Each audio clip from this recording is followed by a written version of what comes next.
Hello and welcome to today's news analysis. आज है फरवरी 26। तो शुरू करते हैं आज का एनालिसिस। पहली खबर है कीव, जो यूक्रेन की कैपिटल है, मिसाइल सब उसे भी हिट कर रहे हैं। कीव में भी काफ़ी डैमेज हुआ है और एक शब्द इस्तेमाल किया गया कि सिटी अब डिफेंसिव में आ गई है। डिफेंसिव का मतलब है बचाव की मुद्रा में सिटी आ गई है। मेयर ने वहाँ के बताया है कीव के कि सिटी के बाउंड्रीज में कहीं ना कहीं रशियन सेना घुस आई है और वहाँ के लोग शेल्टर ले रहे हैं अंडरग्राउंड शेल्टर्स में, बंकर्स तो उतने ज़्यादा नहीं हैं। तो जो जो भी अंडरग्राउंड बिल्डिंग्स हैं, मेट्रो स्टेशन से अंडरग्राउंड, वहाँ वहाँ कॉमन सिटीजन्स शेल्टर ले रहे हैं। सिटीजन्स पर इस तरह से हमला करना कहीं भी सही नहीं ठहराया जा सकता। साथ ही साथ इसमें प्रेसिडेंट जेलेंस्की ने कहा है कि मुझे पता है कि मैं नंबर 1 टारगेट हूँ रसिया का, पर मैं कैपिटल नहीं छोड़ूंगा, अपने लोगों को छोड़ के नहीं भागूंगा। और एक और इम्पॉर्टेंट चीज़ ये है कि इंडिया की एक जिम्मेदारी बनती है कि अपने जो भी वहाँ स्टूडेंट्स हैं, जो भी काम करने वाले हैं, उनको निकालना। तो उस क्षेत्र में इंडिया पूरी कोशिश कर रहा है। एक बार हम मैप से समझेंगे किस तरह से किया जा रहा है। ये सेंटर में हमारा इंडिया। अगर हम इधर से नॉर्थ वेस्ट जाते हैं तो आपका ये यूक्रेन, जहाँ पे कि पूरा ये लड़ाई चल रहा है। अब यूक्रेन की जो एयर स्पेस है उसे पूरी तरह से बंद कर दिया गया है फ्लाइट्स के लिए। सिविलियन फ्लाइट्स वहाँ नहीं जा सकती, तो वो तो एक ऑप्शन रूल आउट हो जाता है। तो अब कोशिश क्या कर रही है गवर्नमेंट, इनके बॉर्डर कंट्रीज है रोमानिया और हंगरी। सबसे पहले इन दोनों कंट्रीज़ के थ्रू इंडियंस को इवैक्यूएट करने की कोशिश की जा रही है। अभी कोशिश की गई कि बॉर्डर के थ्रू बस से लोगों को रोमानिया लाया जाए और फिर वहाँ से इंडिया लाया जाएगा। इसी कोशिश में लगी। अब देखिए, चीज़ें इतनी आसान होती नहीं है। एक कंट्री जो इस समय अटैक के अंडर है, यूक्रेन, अब उसमें से अपने लोगों को जगह जगह से लेके आना, बॉर्डर क्रॉस कराना इतना आसान नहीं है। और इन स्टेट्स से भी, इन देशों से भी बात करके पूरी डॉक्यूमेंटेशन करना पड़ता है, पूरी बातचीत करनी पड़ती है, तब जाके ऐसा होता है। पोलैंड से भी इंडिया बातचीत कर रहा है इस समय। तो ये बहुत ही जटिल प्रोसेस होता है, बहुत ही कठिन प्रोसेस होता है। तो इसमें टाइम तो लगेगा थोड़ा। और इसी न्यूज़ में इंडिया के कुछ प्रीवियस एफर्ट्स की भी बात की गई अपने सिटीजन्स को इवैक्यूएट करने के। इसमें 2020 में बताया गया कि कैसे कोविड के आने के बाद जगह जगह से, वुहान से इंडिया के सिटीजन्स को निकाला गया।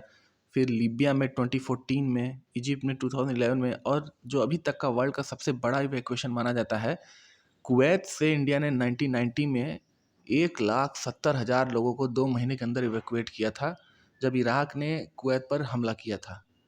तो इंडियन गवर्नमेंट हमेशा से काफ़ी गंभीर रही है, काफ़ी प्रोएक्टिव रही है अपने सिटीजन्स को इवैक्यूएट करने को लेके। आते हैं फिर से पेज नंबर 1 पे, तो देखेंगे हम प्राइम मिनिस्टर नरेंद्र मोदी ने कहा है कि इनमी को सरप्राइज़ करिए इंडियन वेपन्स से। उन्होंने कहा है कि जो इनमी तभी सरप्राइज़ होंगे, तभी एक यूनिकनेस आएगी हमारे वेपन्स में, जब हमारा वेपन इंडिजीनियस होगा, यानी कि वो इंडियन होगा, स्वदेशी होगा। ये काफ़ी सही बात उन्होंने कही कि अगर हम यूएस से, रसिया से जो भी वेपन लेते हैं, वो कुछ और देशों के पास हैं। अब जैसे चाइना के एग्जांपल ले लीजिए, तो चाइना के पास रसियन वेपन्स हैं, हमारे पास भी रसियन वेपन्स हैं। तो they know how to tackle, how to handle this type of weapons. तो जब वो इंडियन होगा तो पूरी तरह से यूनिक होगा। और फिर प्राइम मिनिस्टर नरेंद्र मोदी ने बात किया कि कैसे बजट में एक डिफेंस इंडस्ट्री को बूस्ट करने की कोशिश की जा रही है। मोस्ट इम्पॉर्टेंटली जो R&D है, रिसर्च एंड डेवलपमेंट है, उसमें प्राइवेट सेक्टर को लाने की कोशिश की जा रही है। अभी तक जो इंडिया में मेनली R&D होता है वो DRDO करता है, डिफेंस रिसर्च डेवलपमेंट ऑर्गेनाइजेशन। पर अब धीरे धीरे प्राइवेट सेक्टर को भी इसमें लाने की कोशिश की जा रही है। साथ ही साथ इसमें बात की गई 200 आइटम्स जो अभी तक की गवर्नमेंट हमारी दे चुकी है कि वो इंडिजिनस आइटम्स हैं, उन्हें बाहर से नहीं खरीदा जा सकता। 200 ऐसे डिफेंस आइटम्स की लिस्ट, उसे कहा जा रहा है कि आगे और भी एक्सटेंड किया जा सकता है। एक डेटा दिया गया इसमें कि 200 इंडिजिनस आइटम की लिस्ट निकालने के बाद 54,000 करोड़ के डील साइन हो चुके हैं और 4.5 लाख करोड़ के डील्स अभी अंडरवेंट प्रोसेस में हैं साइन होने के। और एक जो इम्पोर्टेंट बात प्राइम मिनिस्टर ने कही कि अब जो डिजिटल स्पेस है, साइबर स्पेस, वो सिर्फ डिजिटल वर्ल्ड तक ना होके एक नेशनल सिक्योरिटी का मुद्दा बन गया है और हमें अपने पूरे फुल फोर्स से IT सेक्टर के डेवलपमेंट और डिप्लॉयमेंट में ध्यान देना चाहिए। इसी पेज पर एक खबर है कि पाक के नेशनल बैंक को US ने $55 मिलियन का फ़ाइन लगाया है। जो देश पहले से ही एक इकोनॉमिक क्राइसिस में है, उसके ऊपर ये फ़ाइन काफ़ी एक बड़ा फ़ाइन है। और ये फ़ाइन लगाते ही उस बैंक के शेयर्स 7% ड्रॉप कर गए। साथ ही साथ इसमें FATF की भी बात की गई, फाइनेंशियल एक्शन टास्क फोर्स। हम जानेंगे थोड़ा सा कि ये संस्था है क्या एक्चुअली। तो FATF है क्या? Financial action task force. ये is the global money laundering and terrorist financing watchdog. ये पूरे विश्व में मनी लॉन्ड्रिंग, टेररिस्ट फाइनेंसिंग किस तरह से हो रहा है उसको देख के एक वॉच डॉग की तरह काम करता है। ये एक इंटर गवर्नमेंटल बॉडी है। ये इंपॉर्टेंट है यहाँ देखना कि इंटर गवर्नमेंटल बॉडी, इस तरह के क्वेश्चंस आते हैं कि किस तरह की बॉडी है। डिफरेंट स्टेट्स के, डिफरेंट कंट्रीज के गवर्नमेंट इससे मिल के काम करते हैं। अब ये फॉर्म हुआ था 1989 में, G7 समिट हुआ था जब पेरिस में। इसका जो सेक्रेटरीट भी है वो OECD हेडक्वार्टर्स पेरिस में लोकेटेड है। इसके मेंबर्स कितने हैं? मेंबर्स कुल इसके हैं 39, एक्चुअली 37 कंट्रीज हैं एंड 2 ऑर्गेनाइजेशंस हैं, gulf cooperation council and European council. India भी इसका मेंबर है। इसमें बताया गया कि कुल 200 कंट्रीज को ये वॉच करता है, इसके अंडर में है। अब ये दो तरह की लिस्ट पब्लिश करते हैं, एक ग्रे लिस्ट एंड एक ब्लैक लिस्ट। अब ग्रे लिस्ट में उन कंट्रीज़ को डाला जाता है जो कि लगता है कि एक सेफ हेवन बन चुके हैं टेरर फंडिंग या मनी लॉन्ड्रिंग के लिए, और एक तरह से ये वार्निंग की तरह काम करता है कि अगर आपने कोई एक्शन नहीं लिया तो आप ब्लैक लिस्ट में जा सकते हैं। और फिर ब्लैक लिस्ट में उन कंट्रीज़ को डाला जाता है जो कि एकदम नॉन कोऑपरेटिव कंट्रीज़ हो चुके हैं, बिल्कुल भी कुछ कर नहीं रहे हैं, उनका कंट्री में टेरर फंडिंग, मनी लॉन्ड्रिंग हो रहा है, पर वो बिल्कुल भी कोऑपरेट नहीं कर रहे हैं इसको रोकने के लिए, तो उनको ब्लैक लिस्ट में डाला जाता है और उन पर कई तरह के प्रतिबंध लगाए जाते हैं। पाकिस्तान 2018 से ही ग्रे लिस्ट में चल रहा है और बार बार उसे चेतावनी मिलती है कि आप कुछ करिए वरना आप ब्लैक लिस्ट में जा सकते हैं। बढ़ते हैं नेक्स्ट न्यूज़ की तरफ। तो सुप्रीम कोर्ट ने सेंटर से कहा कि आप क्लियर कीजिए कि बिटकॉइन लीगल है या नहीं। बिटकॉइन क्रिप्टो करेंसी को लेकर काफ़ी बातचीत चल रही है इस समय कंट्री में। आपको याद होगा बजट में भी ये प्रोविज़न लाया गया कि जितनी भी क्रिप्टो करेंसीज हैं उन पर 30% टैक्सेशन लगेगा। और ये भी अनाउंस किया कि RBI अपनी एक सेंट्रल क्रिप्टो करेंसी लॉन्च करेगी। तो उसी पर SC ने कहा है कि आप क्लियरली बताइए बिटकॉइन लीगल है या नहीं है। बढ़ते हैं वर्ल्ड न्यूज़ की तरफ। तो वो रसिया का इन्वेजन तो चल ही रहा है यूक्रेन पर, उसको लेकर तो खबर है ही। उसी में पुतिन ने कहा है, जब चाइनीज़ प्रेसिडेंट शी जिनपिंग ने उनसे बात की तो उन्होंने कहा कि रसिया बातचीत करने के लिए तैयार है। हाँ, आप तबाही करने के लिए बातचीत करने के लिए तैयार रहेंगे, पर उन्होंने कहा है कि उसके लिए यूक्रेन की आर्मी को हथियार डालने होंगे। नेक्स्ट ये इंपॉर्टेंट खबर है कि यूक्रेनियन ऑफिसर्स ने बताया है कि रेडिएशन स्पाइक देखने को मिला है चेरनोबिल में। जैसे ही रसिया ने इन्वेड किया तो सबसे पहले चीज़ उन्होंने चेरनोबिल को सीज़ कर लिया था। चेरनोबिल में एक बहुत पहले 1986 में एक बहुत बड़ा न्यूक्लियर मेल्टडाउन हुआ था वहाँ के न्यूक्लियर पावर प्लांट में, इसलिए चेरनोबिल आज तक दुनिया का सबसे ज़्यादा रेडिएशन वाला इलाका है।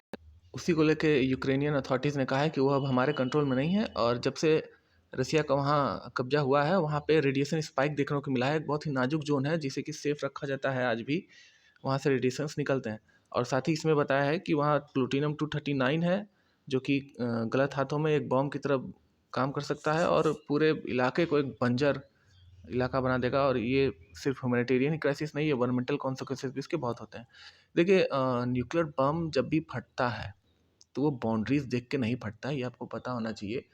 दुनिया में अभी तक 2 ही बार इस्तेमाल किए गए हैं, जापान में, पर वो बहुत ही छोटे साइज के थे। आज के न्यूक्लियर बम्स अगर 1-2 न्यूक्लियर बम्स अगर फटे यूक्रेन में भी तो समझिए उसका असर, उसका जो न्यूक्लियर डस्ट है वो इंडिया तक भी आएगा, रेडिएशंस इंडिया तक भी आएंगे। एक बड़ी वजह है कि US से रसिया से डायरेक्ट क्लैश में नहीं आ रहा है यूक्रेन मामले को लेके, क्योंकि दोनों स्टेट्स दुनिया के बिगेस्ट न्यूक्लियर स्टेट्स हैं, और अगर ये सीधे लड़ाई में आए तो न्यूक्लियर वॉर एक इमिनेंट सा हो जाएगा, और जिसकी जो रिजल्ट है सिर्फ दोनों देशों तक सीमित नहीं रहेगा, इसका असर पूरे विश्व पर होगा। बढ़ते हैं नेक्स्ट खबर की तरफ। तो हाँ, सैंक्शंस तो रसिया पर और ज़्यादा लगाए जा ही रहे हैं। बाइडेन ने अनाउंस किया एडिशनल सैंक्शंस। यूरोपियन यूनियन ने जो भी यूरोपियन असेट्स हैं पुतिन के, लैवरोव के, वहाँ के 4 इंपॉर्टेंट बैंक्स के, उसे सीज कर दिए हैं। और एक इम्पॉर्टेंट खबर है कि Biden nominates Ketanji Brown Jackson to supreme court. ये फर्स्ट ब्लैक वुमेन होंगी टॉप कोर्ट में सर्व करने वाली। देखिए, USA बहुत ज़्यादा इंडिया में राइट्स को लेकर बात करता है कि यहाँ पे दमन होता है लोगों का, मुस्लिम्स का, SC STs का, और खुद देखिए हमारे से कितना पहले वो देश आज़ाद हुआ है और आज पहली बार कोई ब्लैक उनके टॉप कोर्ट सुप्रीम कोर्ट में एक जज बनने जा रहा है। थोड़ा सा आपको यूएसए की हिस्ट्री के बारे में हल्का सा बताऊं अगर, तो 15-16 सेंचुरीज में जब यूएसए में यूरोपियन ट्रेडर्स आने लगे और फिर धीरे धीरे यूरोपियन लोगों ने उस पर कब्जा किया, वहाँ की जो लोकल पॉपुलेशन थी रेड इंडियंस उनको खदेड़ते गए। उसके बाद फिर 16th-17th सेंचुरी के अराउंड अफ्रीका से ब्लैक लोगों को एज ए स्लेव लाया गया खेतों में काम करने के लिए। तो इस तरह से वहाँ पे डिफरेंट इथनिसिटी के लोग यूएसए में आते गए। पढ़ते इकोनॉमिक सेक्शन में तो देखिए कि इसमें बताया गया है, इसमें आपको पता चलेगा कि किस तरह से कोई चीज़ अगर ग्लोबली होती है तो उसका असर हर एक पर पड़ता है। इंडिया की इकोनॉमी पर असर पड़ेगा तो हमारे और आप पर भी किस तरह से असर पड़ रहा है। अब रसिया में सैंक्शंस और ज़्यादा लग रहे हैं तो रसिया पर इंडिया बहुत ज़्यादा डिपेंड करता है फर्टिलाइजर्स के लिए, तो वहाँ से फर्टिलाइजर इंपोर्ट करना मुश्किल हो जाएगा। तो इंडिया अब एक मैकेनिज्म चाह रहा है कि जिसमें वो रुपी में ट्रेड कर सके। इंडिया, चाइना और रसिया दोनों पर फर्टिलाइजर्स के लिए काफ़ी डिपेंड करता है, और अगर डिस्रप्शन हुए तो फार्म सेक्टर को काफ़ी नुकसान पहुंचेगा। सिर्फ फर्टिलाइज़र ही नहीं, कोल के लिए भी इंडिया, रसिया, यूक्रेन दोनों पर काफ़ी डिपेंड करता है। उसमें भी अगर सप्लाई चोक हुआ तो बहुत ज़्यादा प्रॉब्लम्स आएंगी। साथ ही साथ इसमें यह भी बताया गया है कि यूक्रेन को अच्छा खासा कॉफ़ी इंडिया एक्सपोर्ट करता है, उसका भी बहुत ज़्यादा लॉस होगा। सो आज के लिए इतना ही, मिलते हैं नेक्स्ट एनालिसिस में। तब तक के लिए thank you, bye and take care.